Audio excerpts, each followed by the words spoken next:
So I went to uni in Australia, and then after I graduated, I got graduate visa for 2 years.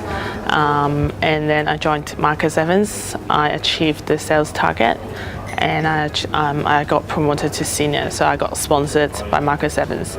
So now I have a full right to work in Australia for another 4 years. So once you stay in the same company for 2 years, you can apply for the permanent residency as well in Australia. So get the permanent residency PR in Australia. So I did a geology degree. It's completely different. So science is more straightforward, just A or B. But sales, you need to be more flexible, as in how you talk to people, how you switch around to get their attention, how you draw their attention. So it's completely different. So I think for me, I like science, but then at the same time, for my personality, I'm quite flexible and I like talking. So it's good for me too, this job. And I did swimming instructing before, so I'm used to talking with different kind of people.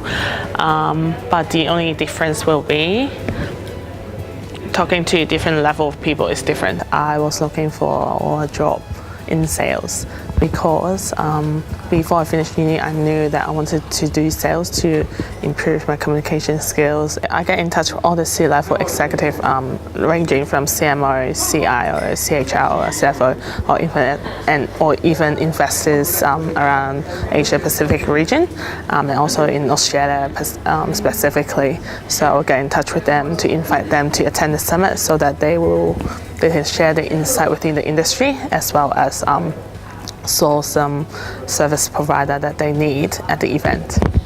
So pick up the phone, of course, it's the same every day, but the conversation every day is different because you're talking to different people every single day.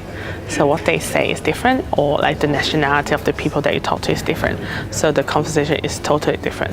And for me, because I speak Cantonese and Mandarin and English as well, so it's a bit challenging for me to switch from English to Chinese, because there's no exact translation from English to Chinese. So you still have to think about how to translate in a professional way, in a business manner that you can talk to them so that they understand what you're talking about.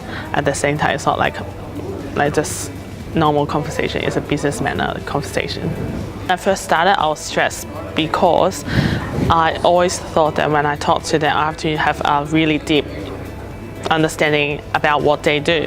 Of course, I have to know what they do, but then even though for HR, even I don't really have to exactly know what exactly they do, how they hire people, how they use the revenue, or how they use some strategies to build the performance of their team. So, but I just have to understand the topics that we're talking about. So I think if I can start again, I don't have to be stressed about that. But I think it's good because I have a better understanding within that industry. Now I think I'm a bit more relaxed when I talk to people. So I know my pitch, but at the same time, I will listen to what they say and then follow the conversation. So it makes it more natural. And I always compare myself with other people. I think I have to change that. If that's one thing I want to change, that I don't always compare myself with other people,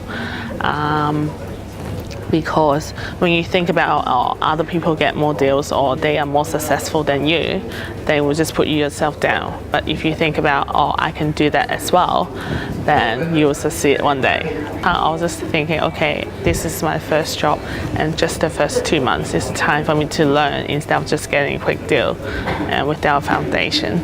I think people are not persistent enough. They just look at the the small picture. They will think, okay, I started for 2 months and I don't get enough deals. And they thought these jobs is very easy, as in I just have to call people, tell them we have this event and you just have to come. But for them, going to event is not just about how much investment they have to put in. It's about their time and the value that they get from the event. So what we do is we have to think about from their side, why do they have to go to the event? And so the reason why people leave because they just look at the really small picture. There's a small deals, but not like learning how the sales process.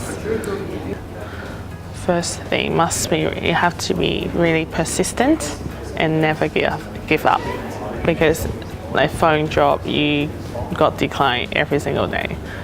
Like the amount of decline you get must be more than the people accept your offer. So even though they decline your offer, you can't take it personally. So you have to say, okay, because certain reasons they can't make it doesn't mean that they will never make it. So just don't give up. Good thing must be you get lots of chances to travel. I'm in the company for almost a year, and I've been to 5 events. And I've been to Gold Coast, Malaysia, now in Macau, and I'll be going to Melbourne as well. So I think for a fresh graduate, it's a really good chance or opportunity. Like you get to travel to so many events and meet different people. And I think as a graduate, it's a really rare chance for you to meet those people in that level.